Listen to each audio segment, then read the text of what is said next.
이삭이 야곱에게 축복하기를 마침에 야곱이 그의 아버지 이삭 앞에 나가자 곧 그의 형 에서가 사냥하여 돌아온지라. 그가 별미를 만들어 아버지에게로 가지고 가서 이르되 아버지여 일어나서 아들이 사냥한 고기를 잡수시고 마음껏 내게 축복하소서. 그의 아버지 이삭이 그에게 이르되 너는 누구냐? 그가 대답하되 나는 아버지의 아들 곧 아버지의 맏아들 에서로소이다.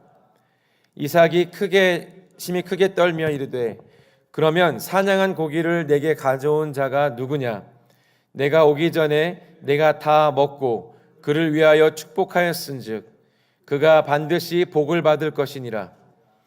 에서가 그의 아버지의 말을 듣고 소리 질러 슬피 울며 아버지에게 이르되 내 아버지여 내게 축복하소서.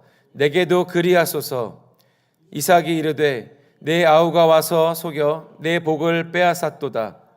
에서가 이르되 그의 이름을 야곱이라 함이 합당하지 아니하나이까. 그가 나를 속임이 이것이 두 번째니이다. 전에는 나의 장자의 명분을 빼앗고 이제는 내 복을 빼앗았나이다. 또 이르되 아버지께서 나를 위하여 빌 복을 남기지 아니하셨나이까. 이삭이 에서에게 대답하여 이르되 내가 그를 너의 주로 세우고 그의 모든 형제를 내가 그에게 종으로 주었으며 곡식과 포도주를 그에게 주었으니 내 아들아 내가 내게 무엇을 할 수 있으랴. 에서가 아버지에게 이르되 내 아버지여 아버지가 빌 복이 이 하나뿐이리이까. 내 아버지여 내게 축복하소서.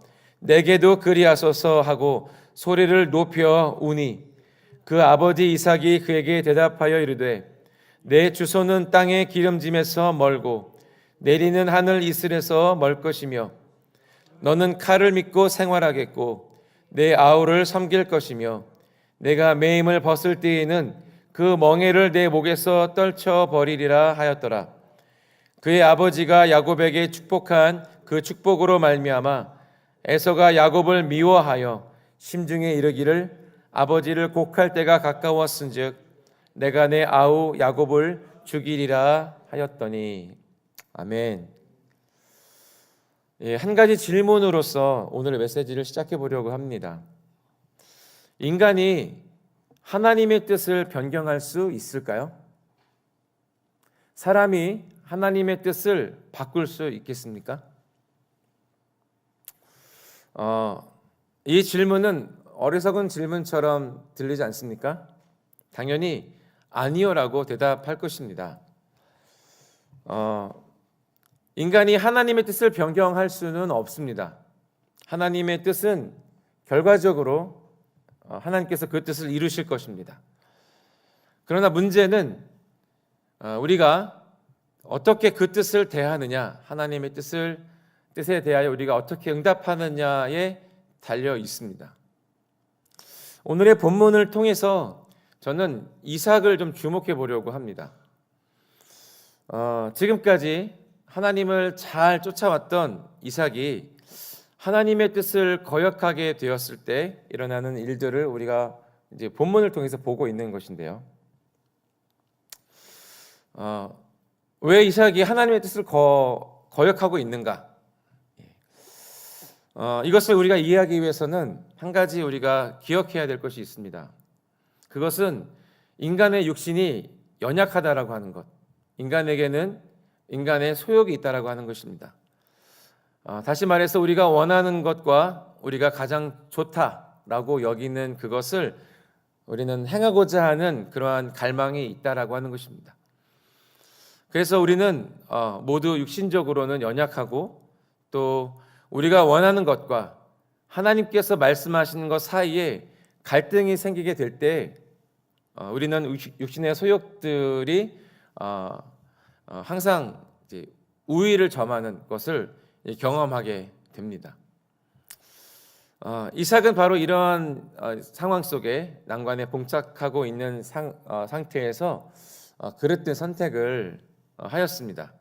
자신의 육신의 소욕에 굴복하게 되는 장면을 저희가 보고 있습니다. 네, 하나님의 뜻은 변경될 수 없습니다. 하나님은 하나님 자신의 뜻을 반드시 이루어 가실 것입니다. 문제는 하나님께 있는 것이 아니고 우리에게 있습니다. 우리가 그 뜻에 순종할 것인가 혹은 거역할 것인가, 우리가 그 뜻을 기쁨으로 받아들일 것인가 아니면 그것을 거스를 것인가. 오늘 이 말씀을 통해서 우리 각자에게 주신 하나님의 뜻이 무엇인지를 돌아볼 수 있는 시간 되기를 주님의 이름으로 축복합니다. 네, 30절부터 좀 보면요, 이삭이 야곱에게 축복하기를 마침에, 네, 야곱이 우리가 이 사건 속에 있습니다. 이삭이 이제 눈도 어두워졌고 본인이 생각할 때에 어쩌면 하나님께서 자기 자신을 데려갈 날이 얼마 남지 않았다라고 판단했을 것입니다. 그래서 이삭은 에서에게, 장자 에서에게 이제 축복해 주려고 하고 있어요. 그런데 이 사건이 이제 이 가정, 이 가문에 굉장한 이제 소용돌이를 불러오는 것이 되었습니다. 이삭이 야곱에게 축복하기를 마침에 야곱이 그의 아버지 이삭 앞에서 나가자 곧 그의 형 에서가 사냥하여 돌아온지라. 참 하나님께서 이 사건을 다루시는 것이 참 기가 막힙니다. 이 야곱이 나가자마자 에서가 들어옵니다. 몇 분만 늦었어도, 이 야곱이 몇 분만 늦게 나갔어도 상황은 아마 달라지지 않았을까라는 이제 예상을 해볼 수 있죠. 하나님은 언제나 이 사건을 다루실 때 놀라운 정확한 타이밍 가운데 역사를 이루어 가십니다. 야곱이 문을 나서는 순간에 에서가 들어오죠. 우연이 아니고 이것은 하나님의 섭리입니다. 자, 맏아들 장자, 이제 에서와 이제 야곱의 얘기를 다룰 때 이 장자권에 대해서 굉장히 이제 많은 부분이 이제 등장을 하게 됩니다. 이 성경에서 장자는 이제 아버지와, 육신의 아버지와 하나님으로부터 영적, 물질적 상속 특권을 갖게 되는 그런 위치에 있는 사람입니다. 신명기 21장에 따르면 장자는 다른 형제들보다 유산을 이제 더블 포션이라고 하죠. 2배를 이제 주게 되어 있습니다. 유산의 2배를 상속받는 권리를 갖습니다. 왜냐하면 이 가장의 권위를 계승하기 때문이고 또 부모를 봉양할 책임을 지게 되기 때문에 그 더블 포션을 이제 받습니다. 이 장자였던 에서가 어떤 인물입니까? 에서는 우리가 들사람이라고 표현되어 있습니다.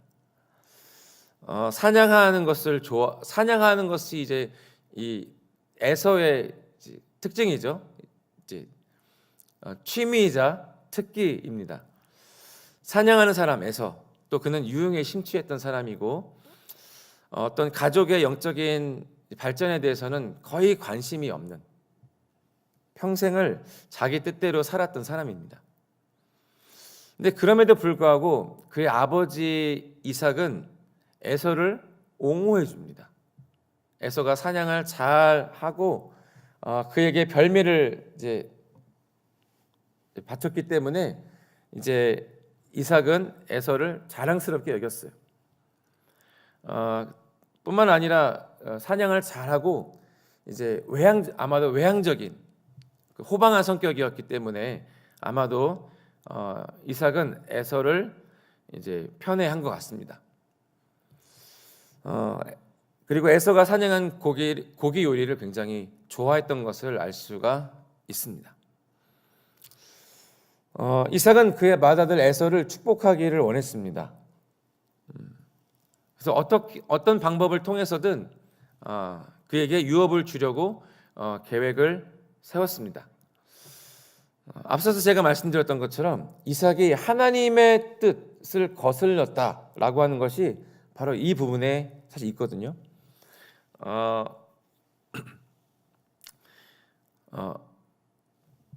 본문의 내용 아까 읽었던 30절부터 보면 이삭이 야곱에게 축복하기를 마침에 야곱이 그의 아버지 이삭 앞에서 나가자 곧 그의 형 에서가 사냥하여 돌아온지라. 그가 별미를 만들어 아버지에게로 가지고 가서 이르되 아버지여 일어나서 아들이 사냥한 고기를 잡수시고 마음껏 내게 축복하소서.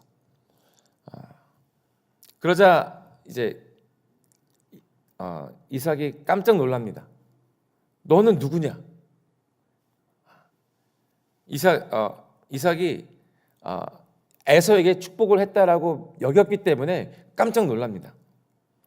33절에 보시면 이삭이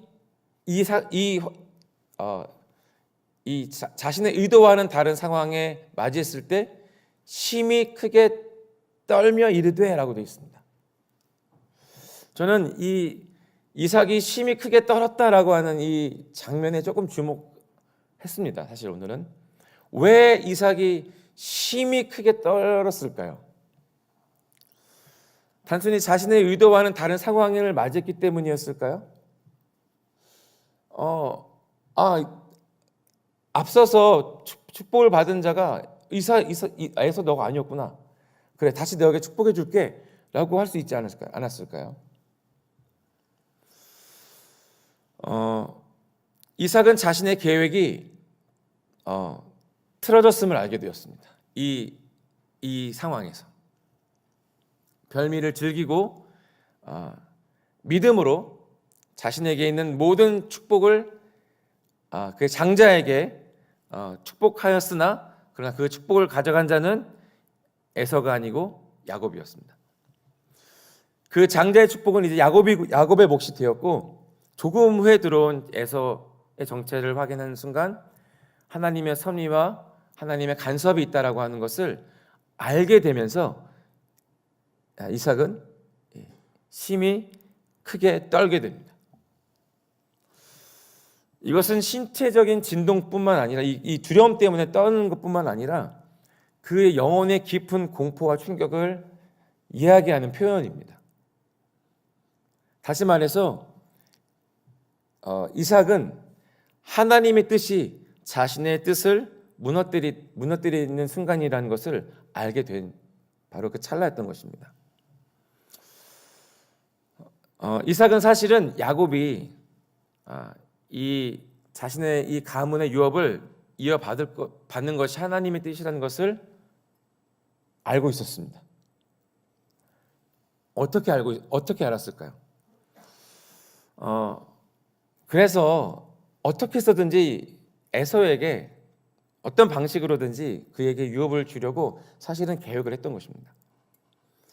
그 25장에 보면은 그 내용을 우리가 알 수 있습니다.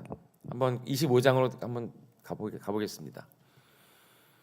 하나님께서 무엇이라고 말씀하셨는지를 25장 21절로 23절에 보면은 알 수 있습니다. 제가 읽어드릴게요.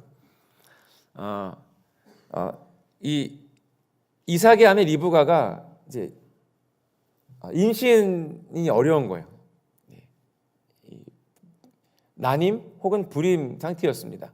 그래가지고 이삭이 이 태문을 열어달라고 하나님께 기도합니다. 그때 하나님께서 그 기도를 들어주세요. 이삭이 그의 아내가 임신하지 못하므로 그를 위하여 여호와께 간구하매 여호와께서 그의 간구를 들으셨으므로 그의 아내 리브가가 임신하였더니 22절 그 아들들이 그의 태 속에서 서로 싸우는지라.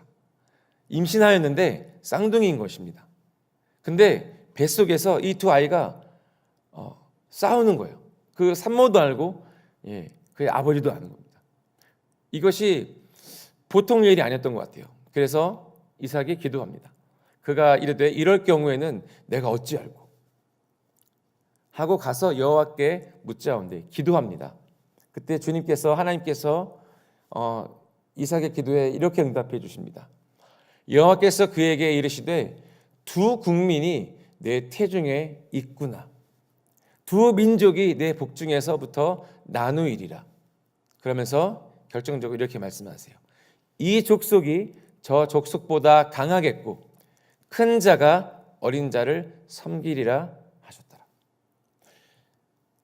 이 태중에 이 두 아이가 심하게 다투는 것으로 인하여서 하나님께 기도했을 때 하나님께서 이삭에게 또 리브가에게 큰 자가 어린 자를 섬기겠다라고 하는 이 뜻을 밝히셨어요. 다시 말해서 이삭은 알고 있었습니다. 그의 가문의 그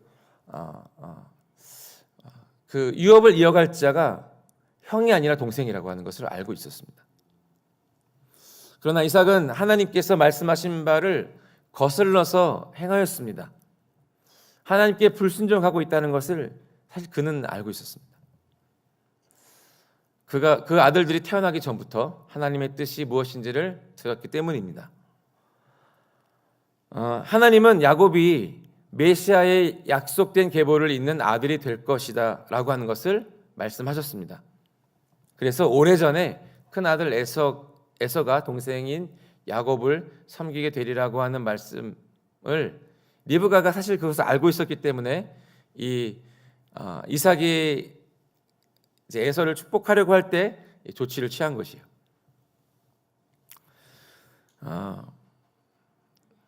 따라서 에서에게 축복을 주고자 하는 이삭의 계획은 사실은 변명할 수 없는 그릇된 행위였습니다. 하나님께서 진정 무엇을 원하시는지를 알면서도 자신이 원하는 것을 진행했던 것입니다. 이삭은 왜 불순종했을까요?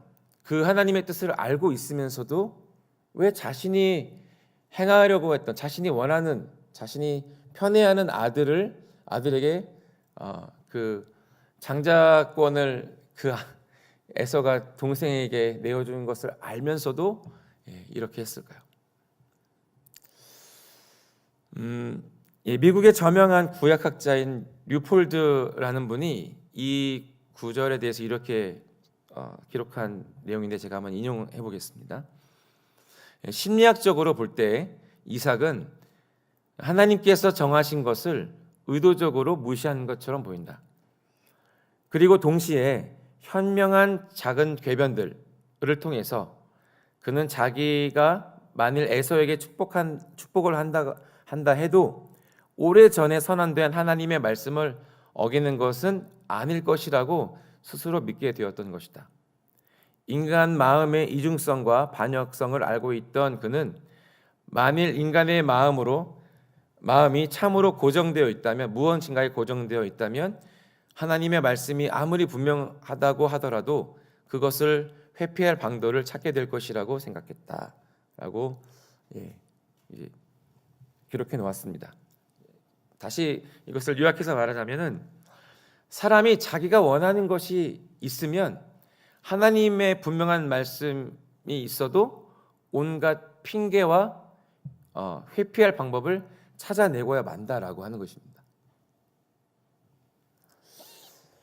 우리가 무엇을 원하든지 간에 본능적으로 우리는 우리의 행동이나 우리가 원하는 것을 얻기 위해서 합리화하는데 굉장히 능숙한 것이 사람입니다. 그리고 때로는 그것을 하나님께서 이해해 주실 것이라고 하는 때로는 이 착각을 하기도 합니다. 비록 하나님께서 찬성하지 않으신다 하더라도 결국에는 용서해 주시고 우리를 버리지 않을 것이라고 하는 그러한 이제 합리화를 우리는 하게 된다라고 하는 것입니다.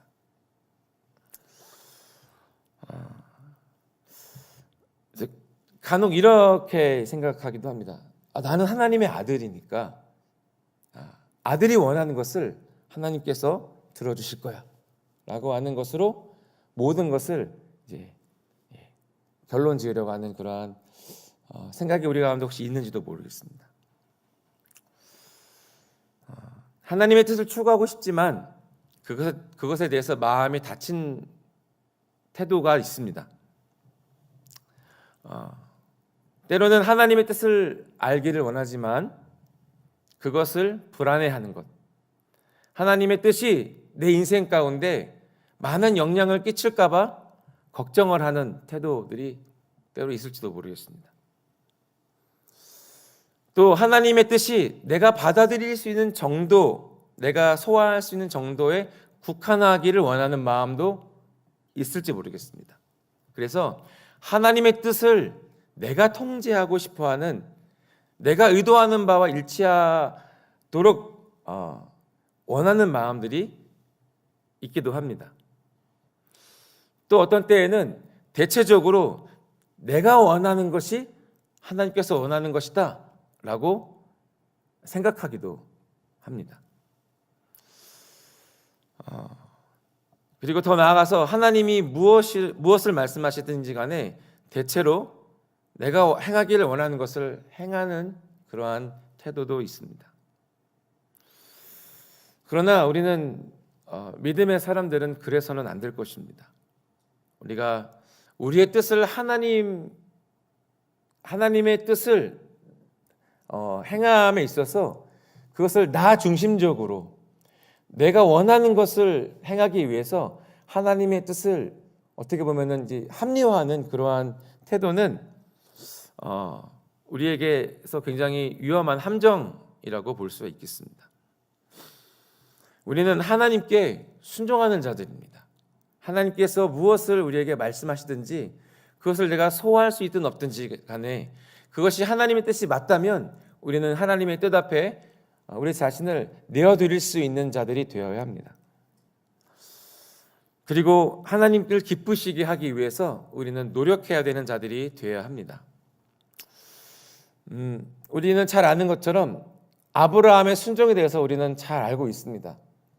아브라함이 100세에 낳은 아들, 이제 그 역시 이삭이었는데요. 그 이삭을 아브라함에게 하나님께서 바치라, 내가 지시하는 땅으로 가서 그를 제물로 바치라 라고 하는 청천벽력 같은 하나님 말씀을 들었을 때 아브라함은 그 하나님의 말씀을 자기의 뜻에 합리화시키지 않았습니다. 그는 하나님의 말씀을 하나님의 말씀으로 여기고 그는 아침 일찍 일어나서 그 아들 이삭을 바치기 위해서 번제로 바치기 위해서 즉시로 떠나는 모습을 보여줍니다. 우리가 하나님과 우리 신앙인 나와의 관계 속에서 우리가 어떤 태도를 가지고 있는가, 우리 신앙의 중심이 어디에 있는가, 우리의 믿음의 무게가 하나님께 있는가, 하나님의 말씀에 있는가, 혹은 나와 내가 원하는 것과 내가 이루고자 하는 나의 육신에 있는가, 이것을 잘 분별해 가는 것이 우리의 오늘의 말씀이 되기를 원합니다. 그래서 주님께서 주신 말씀들을 좀 읽어보려고 합니다. 먼저는 요한복음 4장 34절의 말씀을 읽겠습니다. 주님께서 이렇게 말씀하셨습니다. 함께 읽어볼까요? 예수께서 이르시되 나의 양식은 나를 보내신 이의 뜻을 행하며 그의 일을 온전히 이루는 이것이니라. 아멘. 네, 수가성, 사마리아 수가성을 의도적으로 지나가시면서 그 수가성에 굉장히 그 결핍 가운데 있는 여인을 만나시는 이 장면 속에서 주님께서 이 하나님의 뜻을, 나를 보내신 이의 뜻을 행하는 것, 그것을 온전히 이루는 것이 나의 양식이다, 나의 음료다 라고 선언하고 계십니다. 잠언 19장 21절입니다. 이 말씀도 같이 한번 읽어보겠습니다. 시작. 사람의 마음에는 많은 계획이 있어도 오직 여호와의 뜻만이 완전히 서리라. 아멘. 예, 우리에게는 많은 계획이 있습니다. 우리는 인생에 대한 계획들, 또 내 안에 성취하고자 하는 많은 우리 안에 계획이 있지만, 그러나 하나님의 뜻, 하나님께서 정하신 뜻만이 온전하게 설 것이다 라고 선언해 주고 계십니다. 아멘입니다. 로마서 12장 2절입니다. 함께 읽도록 하겠습니다. 너희는 이 세대를 본받지 말고 오직 마음을 새롭게 함으로 변화를 받아 하나님의 선하시고 기뻐하시고 온전하신 뜻이 무엇인지 분별하도록 하라. 네.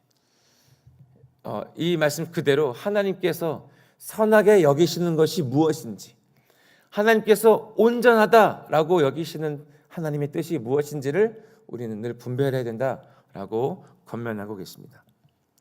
말씀을 조금 더 읽어보겠습니다. 에베소서 6장 6절입니다.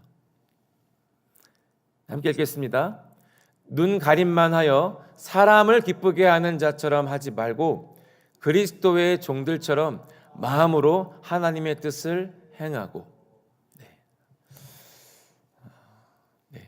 우리의 그 가장 중요한 우리의 심중, 우리의 마음에 하나님의 뜻을 품는 것입니다. 그리고 그 뜻을 행하는 것을 기뻐하라고 말씀하고 계십니다. 마지막으로 시편 40편 8절 함께 읽겠습니다. 나의 하나님이여, 내가 주의 뜻 행하기를 즐기오니 주의 법이 나의 심중에 있나이다 하였나이다. 아멘. 아멘. 주의 뜻 행하기를 즐거워하는 것, 이것을 말씀하고 있습니다.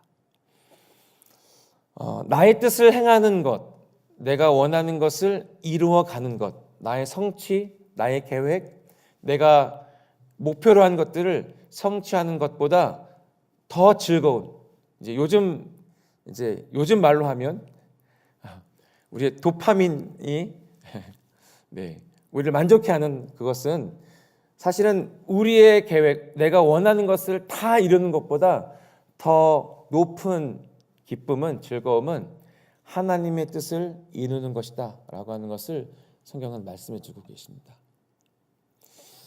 그래서 우리는 하나님의 뜻이 무엇인지를 아는 것, 그리고 주님의 뜻을 행하기를 즐거워하는 것, 우리를 보내신 이, 우리 이 땅 가운데 하나님의 뜻을 이루고자 하는 일에 우리를 동역해 하시는 우리 주님을 향해서 다시 한번 우리의 생각과 마음을 다시금 돌이켜보는, 그리고 우리 자신을 일깨워보는 오늘 하루가 되었으면 좋겠습니다.